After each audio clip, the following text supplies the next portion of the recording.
Dr. Kamamu ni daktari bingwa wa magonjwa ya ndani au kwa jina la kitaalamu inaitwa physician, na hapa niko kama katibu wa Jumuiya ya Maradhi ya Moyo ya Zanzibar.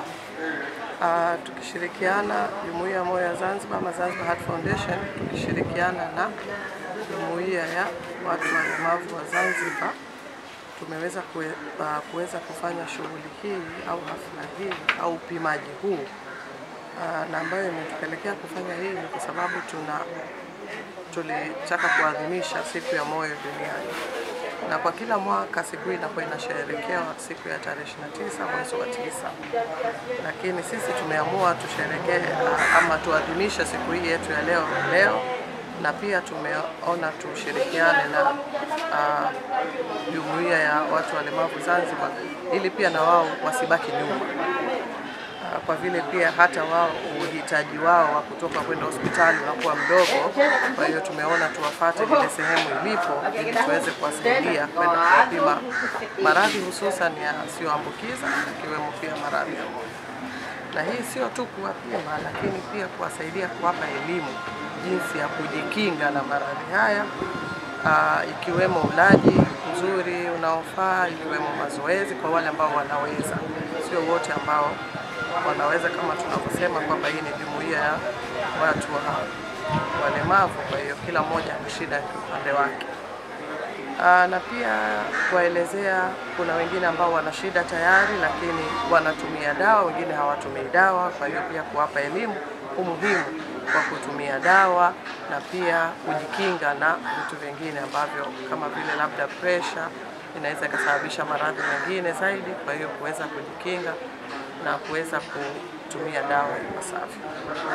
Na kwa mwitikio mpaka sasa hivi, kwa sababu tumeanza mapema, mpaka sasa hivi alhamdulillah mwitikio mzuri, ni zaidi ya 100 wameweza kufika, watu zaidi ya 100 wameweza kufika, na bado wapo, tunaendelea.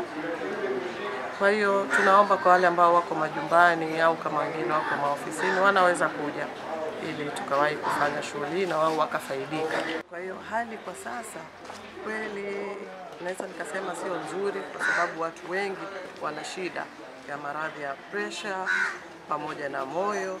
Kwa hiyo kwa mfano, kwa tafiti tu ambayo imeweza kufanyika karibuni kwa Tanzania nzima ikiwemo Zanzibar, inaonyesha kwa kila watu 3 ambao wanakaa basi mmoja wapo ana shida ya pressure. Kwa hiyo utaona hali kwa ukweli sio nzuri. Kwa hiyo tujitahidi kwa ujumla, na hapa inajitahidi nini hasa ni kwenye kujikinga. Anasema kwamba prevention is better than cure, maana yake kujikinga ni muhimu zaidi kuliko kwenda kwenye matibabu. Kwa hiyo na tukiweza kuelewa mapema hasa kwenda kwenye kujikinga, tukifuata ule mtiririko wa chakula pamoja na mazoezi, basi nahisi tutaweza kupunguza hii hali.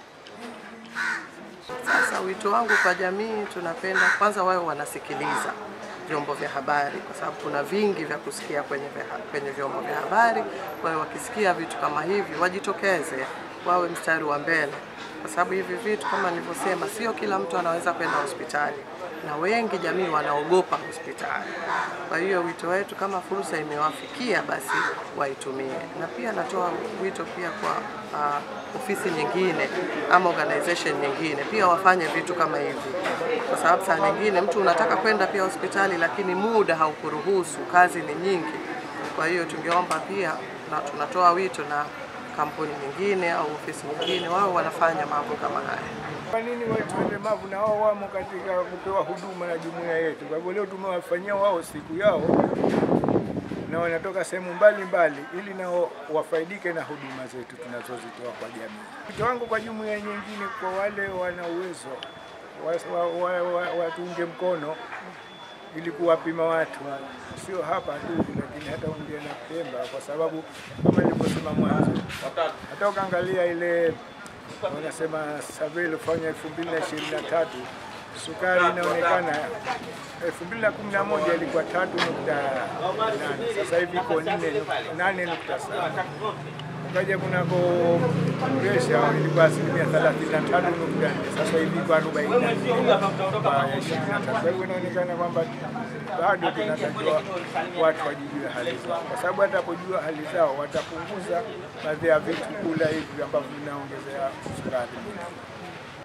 Kwa jina naitwa Mjubwa Said Abdulkarim, ni mtu mwenye ulemavu wa viungo. Nimekuja hapa kwenye huduma za tiba za afya, lakini pia nimeona katika uhalisia huduma zao ziko vizuri, hasa kwa sisi watu wenye ulemavu, ingawa tumechanganya wenye ulemavu na sio wenye ulemavu, lakini wanatupa kipaumbele kwa kweli.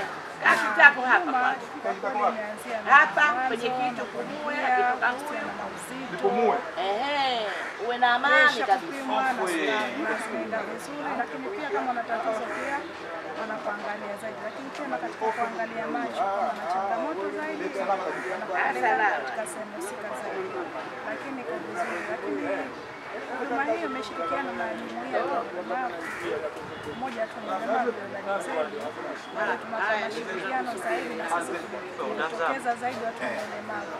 Lakini mara nyingi watu wenye ulemavu tunakuwa wazito na huduma kama hizi zinastahili, hasa sisi hapa usia wenzangu wenye ulemavu wanataka fursa kama hizi, wasikae majumbani tu wanaposikia wanaziwa ili kupata mashirikiano zaidi ya kuangalia katika taasisi nyingine. Tunaomba kama wao zipo basi wajitokeze washirikiane na jumuiya zetu, kwa sababu si lazima kama hizo zetu tu na jumuiya nyingine na baraza pia waungane, ili na sisi tunapata huduma za mara kwa mara, kwa muda mwingi unaweza zikatuathiri zaidi na ulemavu ikaongeza zaidi bila kuona afya zetu.